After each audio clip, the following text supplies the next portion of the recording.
I thought to talk about money. Everyone say money. Everyone say money. I know, you're just like, oh my goodness, this guy does the offering all the time, and now he's talking about money. Does he only know that subject? No, but I have a very interesting upbringing because I didn't grow up in a charismatic environment. I actually grew up Catholic, and through that whole time, my dad is a business person, my brother is a business person, my grandfather is a business person, so I had a business-y background. I joke all the time and I say, I am not a pastor's kid, I am a business kid, because that's the environment that I grew up in. So I grew up a lot of times around a lot of finance stuff, money, and all that sort of thing. And so it's kind of been ingrained in my head. And then I was doing chapel for the high schoolers, and I did a message about money. And as I did it, I thought, this is a great message for me to do for another time. So I saved it and I had it at the ready. And like I said, you guys are spiritually committed people, so you guys will get this. And one reason why I'm covering money today is because it's very important to our lives. Whether you like it or not, money is important to your life. No matter where you're at, no matter what you're doing, money, money, money. It's all about money. There's a saying, follow the money. You'll know where it goes. You follow the money. And even Jesus talked about money. 11 out of 39 parables were directly talking about money. 40% of his parable teaching was reference to money. 2,300 verses in the Bible are talking about money. Just to give you an idea, 500 verses are talking about faith. And faith, hugely important, but yet he talked about money more. Money, money. Top 2 reasons for divorce in America today. The number 1 reason is unreconcilable differences. So it's kind of like a broad term where you just can't agree or something like that. It's kind of like a catch-all, if you would. But the number 2 is money. Money, money, money. So we're gonna dive in and see what the Bible says about money, and we're gonna really get into some biblical principles, because we don't have to live the way the world lives with money. We can live the way God wants us to live and use his financial system about money. And man, it's just gonna be such a blessing to our lives. So let's pray and we'll get into it. Heavenly Father, I thank you, and I ask you right now that you would speak through my lips, put your thoughts in my mind, and I thank you give everyone within the sound of my voice ears to hear your word. And Lord, we thank you that you are changing us by your power and your power alone. In Jesus' name we pray. Everyone said, amen. So in Ecclesiastes 5:19, this is where I want to start, and this is a great starting place for you if you're thinking about money. As for every man whom God has given riches and wealth, and given him the power to eat of it. So right there, God is speaking to you, he has given you everything you need. He has given you the riches, the wealth, and the power to eat of it. I think it's kind of funny to say it that way. The power to eat of it, to use it, to apply it to your life. He has already given it to you. God is not a counterfeiter. He can't counterfeit you money and just give it to you. He's already given it to you. To receive his heritage and to rejoice in his labor, this is the gift of God. He has given us riches and wealth. He has given it to us. It's amazing, right there. He's already given it to us. Well, then you're like, okay, well, I understand he's given it to us, but I don't see the bank account number change. I don't see that change. Well, this is also what I'm going to get. Galatians 6, verse 7, it says, do not be deceived. God is not mocked. For whatever a man sows, he will reap. So my question to you is, okay, God has given us everything we need, and you're asking, why isn't my bank account number changing? Well, what are you planting? What are you putting in the ground? What are you saying over your finances? What are you speaking over your finances? Are you just looking at that number and you're just saying, well, it's just low today and we're doing this? Whatever you're planting, whatever you're sowing out there, you're going to reap, because that's a biblical principle. And money is exactly the same. You can apply that principle to everything. You can apply it to how you feel about your life, how your job is going, how your family's going. But that principle also applies to money.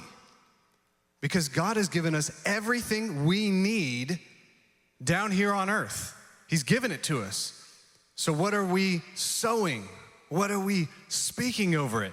And so I know Pastor Allen likes to give 3 points, but I'm gonna do 5 points. Is that okay? Are we good with that? Like I said, you guys are spiritually committed people, so you can handle 5 points here. So it's 5 points. So my first point today, a biblical principle that you need to help perceive to be in God's financial kingdom, to be in that, just like Pastor Allen said, to be a part of that system, to be blessed like that. Here's one of the first principles, and this is always like a sore topic with some people. It's tithe. You need to tithe. Let me say it again. You need to tithe. Tithing is very, very important to God. It's very, very important to you. It should be. Tithing is huge. And tithe literally means 10%. If you didn't know, tithe 10%. And they used to say, give the tithe to God's house or temple, but obviously we don't really call this, I guess you can call this a temple, but we call this a church. Now, tithe, giving 10%. The first fruits in Proverbs 3, like Pastor Allen just mentioned, the first fruits of your income is a tithe, and they give it to that. The first record of where tithe comes from is out of Numbers 18:26, and it actually just mentions that they took and they gave 10% to Aaron and his priests to take care of the temple. They said, here's 10%, you take care of the temple, take care of your priests, make sure you got everything in order, make sure you got everything good to go, and we will give that to you so that way the temple is taken care of. Because tithing is important. And some of you might think, okay, what's the big deal with tithing? Why is it such a big deal? Well, this is what I want to reference, Malachi 3.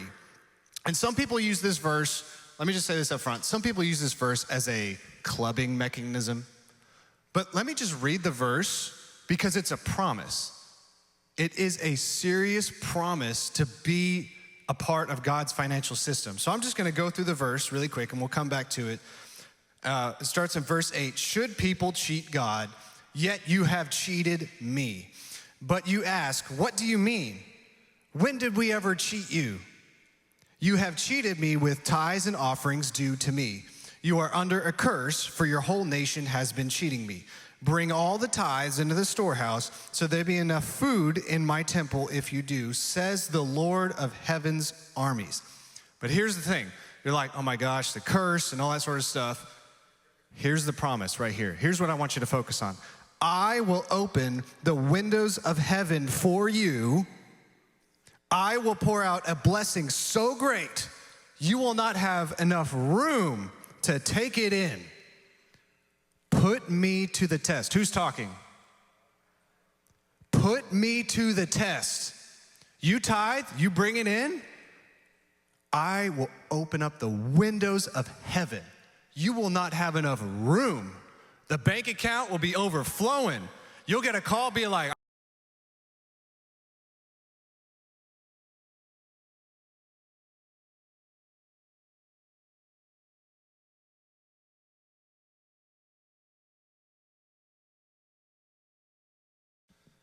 your crops will be abundant, and I will guard them from insects and disease, from the troubles of this world, from everything that the news outlets are saying. Recession's going on, this is happening, inflation, all that stuff. I will protect it. Your grapes will not far from the vine before they are ripe, says the Lord of heaven's armies. All the nations will call you blessed, and for your land will be such delight. Tithe. It's important to God. And like I said, some people can use that to club and say, you're not tithing, you're under a curse. No, you're not under a curse, but we want to be under a blessing.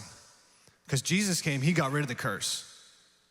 We're under a new covenant, but if you want a blessing to the point where the windows of heaven are open and God is blessing you everywhere you turn, and everything you touch is blessed. That verse right there. And I just mentioned here, Pastor Allen already mentioned it, Proverbs 3, 9 through 10. Honor the Lord with your wealth and the best part of everything you produce, and he will fill your barns with grain, and your vats will overflow with good wine. And someone asked me, 10%. That's 10% of my income. Well, 10% of my income, I'd have 10% less, right? And I told him this: would you rather have a blessed 90% or an unblessed 100%? Would you rather have the blessing of a 90% or just an unblessed 100%? So you need a tithe. That's one. Number two, again, this is something very simple, but also there's a biblical principle with this. Don't buy something you cannot afford.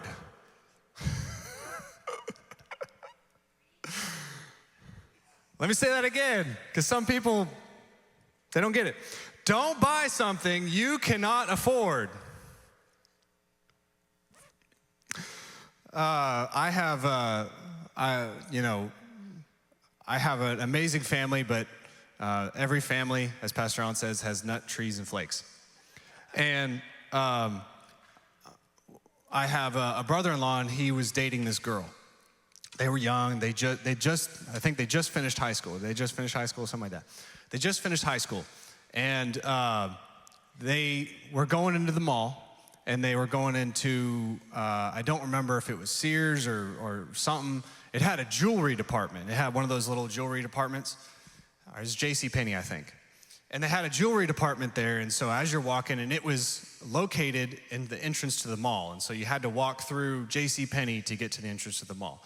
So they're young, they're 18, just got out of high school, and they started dating, so they're walking through JCPenney, and she goes to the jewelry, she walks by a jewelry counter, and she sees something she likes. She goes, ooh, I think it was a necklace.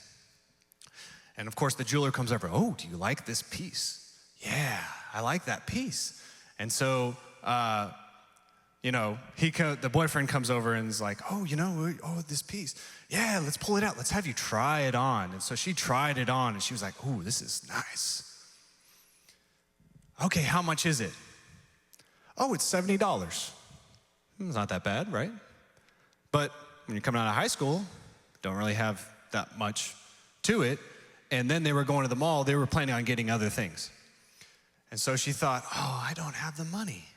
I don't have $70. But it's really nice. I like it. I want it. Well, what you can do is you can get a department store credit card. All we need is a little bit of information. Just take 5 minutes, fill this out, and you put it on the department store credit card. And you know what? You can have that today. You could walk away with that necklace and, oh, really? I don't have the money right now, but I can have it today. Yes, you can. All we need is your information.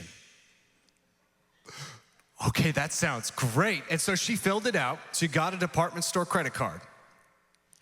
And she thought, oh my goodness, and she walks out. She's got her necklace and everything. She doesn't think about it. A month later, guess what comes in the mail? A bill. And the bill says, because they promised her 0% interest over a certain amount of time, blah, blah, blah. $70. She gets the bill and she goes, oh, I don't have that money right now. I'm just gonna ignore it. The next month comes by, that bill comes in. Ooh, I don't have that $70. That $70 turned into $10,000 of debt. $70 turned into $10,000 in debt. Why? Well, at the time she couldn't have, but it was really nice. It was a nice necklace. It was beautiful. Okay, well, could you afford it at the time? Well, I could have, or I $70 turned into $10,000 just because she didn't realize that it was going to cost her. Proverbs 22:7, it says, the rich rule over the poor, and the borrower is slave to the lender. Slave. When that bill comes in, When that bill comes in, you have to pay it. You have to deal with it. When those things come in, if you don't deal with it, if you don't have those responsibilities, things are gonna happen. You're probably gonna get collect calls, your credit's gonna get hit. There's a bunch of bad things that'll happen. And you are slave to the lender. Slave. Matthew 6:24, it says, no one can serve two masters, for you will either hate one and love the other, and you will be devoted one and despise the other. You cannot serve God and be enslaved to money. You cannot be enslaved to money. You can't be just tethered to it and a slave of it because you borrowed a certain amount of money and now all of a sudden you can't pay it back because you can't afford it. Hey, that truck is really nice. That thing is really, it's beautiful. Well, can you afford it? Well, no, but I can move some stuff around. And pretty soon what happens is you become slave to it. That's what you gotta deal with. Or that bill just keeps coming in. Don't buy something you can't afford. Number 3, live off less than you make. Live off less than you make. Proverbs 21:20, the wise have wealth and luxury, but fools spend whatever they get. We are not fools, are we? No, we are not fools, right? Whatever you want, whatever you get, I want this, I want that, I want this new thing. I gotta have the new iPhone. I gotta get in line. There's a 100-inch TV. I gotta have it.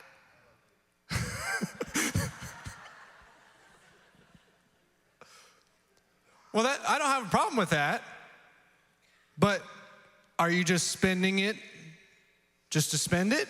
Are you just spending it for a reason? Or is there something, if you can afford it, hey, no problem. I don't have a problem with 100-inch TV. That's great.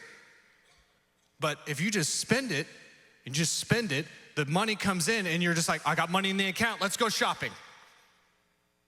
Okay, well, the money came in the account, but could you do that other things with it?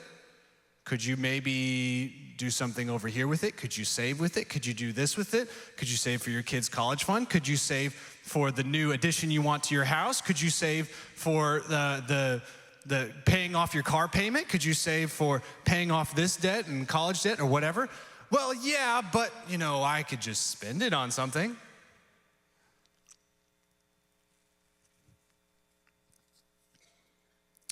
First Timothy 6, verses 6 to 11, it says, yet true godliness with contentment in itself is great wealth. After all, we brought nothing with us when we came into this world. We can't take anything with us when we leave it. So if we have enough food and clothing, let us be content. But people who long to be rich, notice it doesn't say people that just have a bunch of money. They just long to be rich, fall into temptation, and are trapped by many foolish and harmful desires that plunge them into ruin and destruction. For the love, everyone say love. The love of money is the root of all kinds of evil. And some people that craving money have wandered from the true faith and pierced themselves with many sorrows. But you, Timothy, are a man of God. Everyone say to yourself, I am a man or woman of God. All right? So run from all these things, all these evil things. Pursue righteousness and a godly life, along with faith, love, perseverance, and gentleness. The love of money. So if you just love getting it and love spending it, right there, all kinds of evil. My wife and I have been amazingly blessed. We have this amazing house, and the story behind it is just spectacular. Because when we first got married, we lived in an apartment. A little apartment, it was 2-bedroom, one bath, maybe 500 square feet, I don't even remember. It was just small. We didn't have much. We used a I don't even remember what it was, but it was like a storage bin. But what we did is we put a cloth over top, and that was our a thing that we rest next to the couch, right? That was the things that we had. And you know what? It's okay. We just lived like that. And then a year later, we found this amazing house. It was a starter house. We bought it, and we paid for it, and we're like, this is really good. And we started living off less than we make. And so we just started taking money, we started saving it, taking money and started saving it. About a year ago, we found out that we were gonna have another baby. And when we thought, okay, this starter house is not big enough for us, we need to get a bigger place for both the kids and everything going. And so we started looking for a house. We started doing our research, going around, looking at all the different places around here. And it was during the time where the housing market up here was booming. And so we looked at the houses and we said, okay, and we sat down together and we said, we want this house. And we got together, we said, we want this floor plan, we want this amount of land, we want a good sized land for the kids, we want, in this neighborhood, we want to be, 10 minutes from the church, we want to be in this location, and this is what we said. We took all those things, we wrote them down, we got our things, and we said, this is what we're doing. But we were able to do that because we saved up money, because we lived off less than we make. So we got together, we said, this is what we're gonna do. And we went around, we started looking at houses, we got our financials together, and we started going for the bidding war, as they call it. And we got to these houses, and that house that we spoke over, and we said, this is our house. We saw one come up, and we got so excited. We said, all right, we're gonna go for it. I said, okay, honey, but we're not gonna overpay for it. We're gonna pay what we can pay. And we're gonna make sure that we can afford this house and live off less than we make. And I said, so the house came up, we got super excited. Oh my gosh, we're gonna bid for it. And so we put our bid in, we were so excited.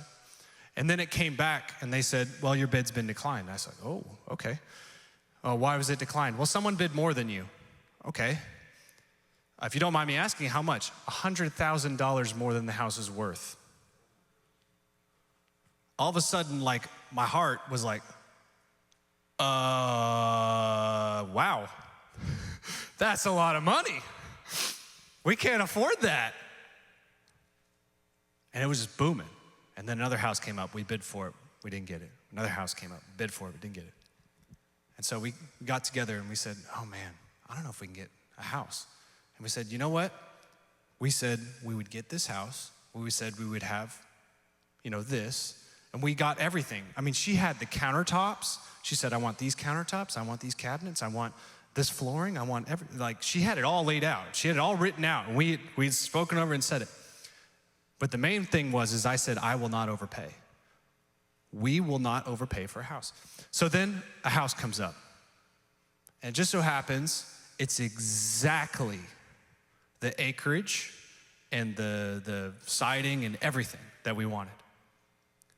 Okay, and so we got the call. Or she actually got an email. She called me, said, honey, the house came up. Okay, great. We're gonna bid for it. She's like, it's got everything that we wanted on the outside. We're not gonna overpay. I don't care if the other houses got overbid. We're not gonna overpay. Okay, all right, that's fine. So we bid for it. The next day I got a phone call. You got the house. We were like, I was in Walmart, and I don't even remember what I was shopping for. I left Walmart, you go into Walmart, for me, I'm a list person. I have a list, I'm gonna get the things on the list. I completely forgot the list. I didn't even know what I was there for. I was in the party section, and I was just like, yeah. I bet you people walking by and they were just wondering what I was doing. But we got the house. But here's where it gets even better. We didn't overpay. We go up to sign the paperwork, and we were, again, really excited. And I said, oh, we got the house. And I said, were there other bidders or everything? He goes, yeah, you were not the top bid. I said, what? You didn't bid the most money. Hold on, you're a company that builds houses, makes money. You would think that you would go for the highest bid. Yeah, but I don't know, they just liked you better. I said, yeah, they did. It gets even better than that. So he's like, we signed the paperwork,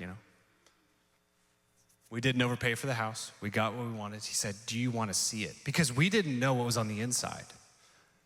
We had spoken what we said, but like I said, the housing market was going like crazy. So he said, do you want to see the inside? I said, yeah, we do. So we drive over there. We go inside. I mean, we already knew it had the outside that she wanted, that she already said. We already knew that. We walk in, it has the floors she wanted.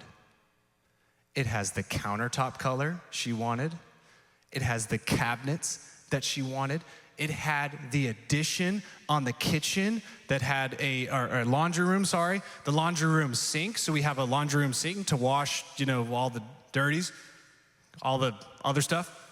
And the dogs get in the mud and all that. It had the front-facing garage. It had everything that was on our list. Everything. But if we were not prepared, and if I just said, you know what? I want the house, we're just gonna overpay for it. We weren't even the top bid, and yet we got it. That's what God can do for you. Amen. Number 4, learn to budget and save. Learn to budget and save. John Maxwell has a great quote. I love it. I think it's very interesting. A budget is you telling your money what to do, not asking where it went.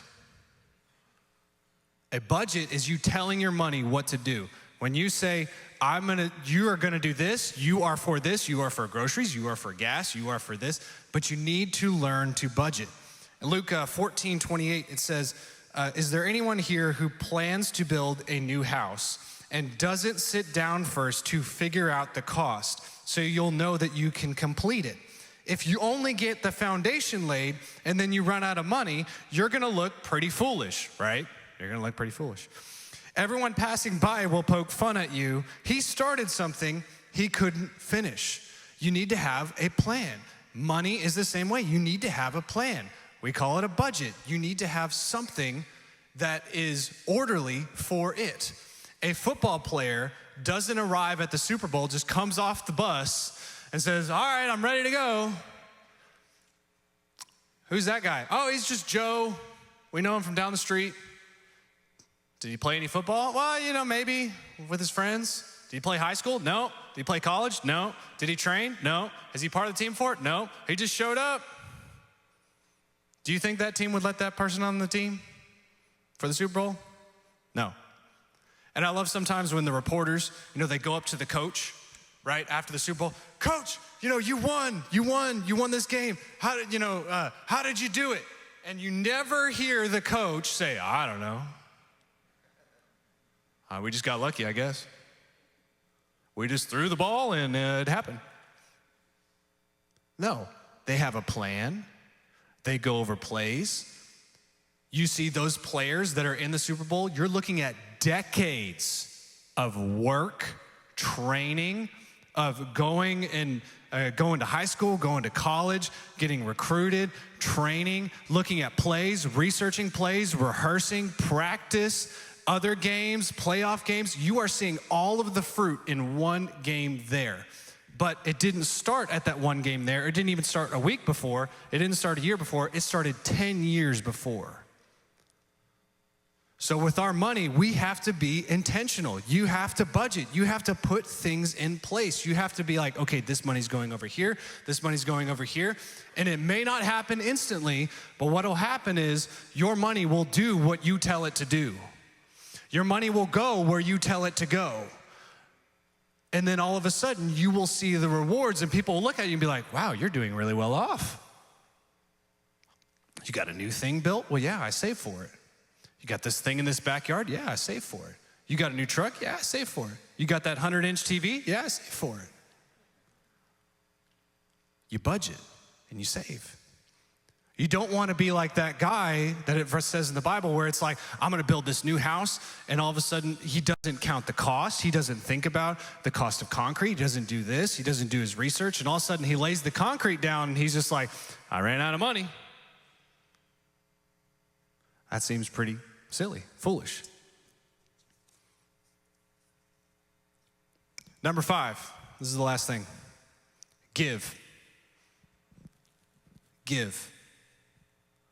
Being a generous people. Give. And no, this is separate than tithe. This is totally separate. This is just giving. Giving. Being a generous people. Why? Proverbs 11:25. The generous will what? Prosper. And those who refresh others, they themselves will be refreshed. So as you are generous, as you prosper and you refresh others, the New King James actually says it this way. It says, those who water other people, they themselves will be watered. So it's almost like when you're planting a plant and you are watering that plant, you're getting watered too. It's the same concept. When you give, when you are generous, when you help somebody out, all of a sudden when you water that seed, that thing that you are sowing, God is taking care of you, whether you realize it or not. As you give, as you are generous, you are being refreshed. The message says, those who help others, they will be helped. As you help others, as you are generous, you will not only be prosperous, but you will be refreshed. There's a YouTuber, his name is Mr. Beast. He's actually come under fire recently with a lot of things, but he has 137 million subscribers, so people that watch his videos. Forbes placed him on the possible first YouTuber billionaire list. So he's like this kid that does these videos, and he's possibly the first YouTube billionaire. I think he's 24 years old. Crazy. But one of the things he does is he gives. He gives millions and millions of dollars. And then what he does is he has different videos, but what he does is he films it. So like one of his latest videos, what he did or what he gave away is he got 1,000 people that were blind with cataracts. Cataracts is like this thing that goes over your eye and it kind of blinds your pupil. And so you have to have surgery for it. And what they do is a doctor will go in with this little needle thing. They'll pull the cataracts, the thing out of your eye so you can see. So these people over time, they basically become blind in one eye. And he said, for a video, I am going to pay for the surgery of 1,000 people so they can see. That's amazing. 1,000 people, and he's paying this doctor to go around and do all these surgeries for free. And then on top of that, the people that are there, he'll film their reactions, but then also he'll be like, you know what? I see you're struggling. I'm just gonna give you $10,000. Just opens up a briefcase. And the people are just like, whoa, my gosh, this is amazing, right? But he gives. He gives. He gives. Now, I don't think he's a Christian. I'm not sure. I can't attest to that at all. I don't know the guy personally or anything like that. So I don't know if he's a Christian or not. But he went on a podcast and they said, okay, Mr. Beast, you give out millions and millions and millions of dollars. Why do you do it? Why do you give? Why do you give so much? And like I said, I don't know if he's a Christian or not, but maybe he understands this biblical principle. But he says, when I give to others, I feel good about it, but also for some reason, I'm better off. I don't even know if he's a Christian or not, and yet he understands that biblical principle. When I give, I'm refreshed. I'm taken care of. When I give, I'm taken care of. That is the way that God designed us to be, a generous, prosperous people. The world may be saying everything that's going around, this is going wrong, and the news comes on, and this is happening, and inflation, and this is happening, recession, people losing jobs, and blah, blah, blah. Don't you love the news, by the way? Just a side note. Every time you turn on the news, it's just bad news. It's just bad news. Good morning, good evening, this is happening over here, and this is blah, blah, blah, blah, and this and that. Good night, have a pleasant evening.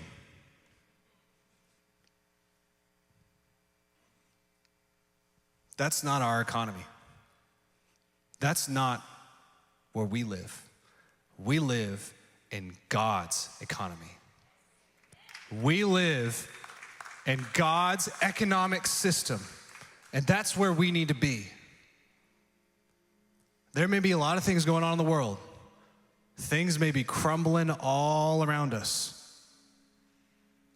But when all the storms come, when all the things are happening, and people have built their houses on sand, they built their houses on false hopes, they built their houses on just their bank accounts, their numbers. And they said, oh, we had everything in line, but they're not standing on the word of God, the truth.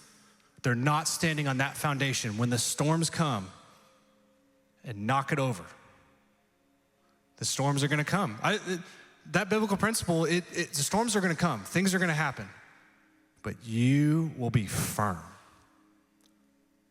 Your house will stand.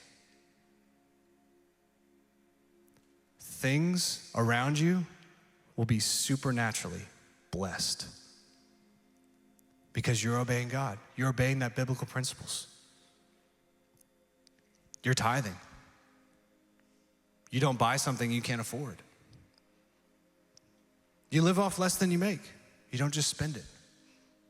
You've budgeted and you give.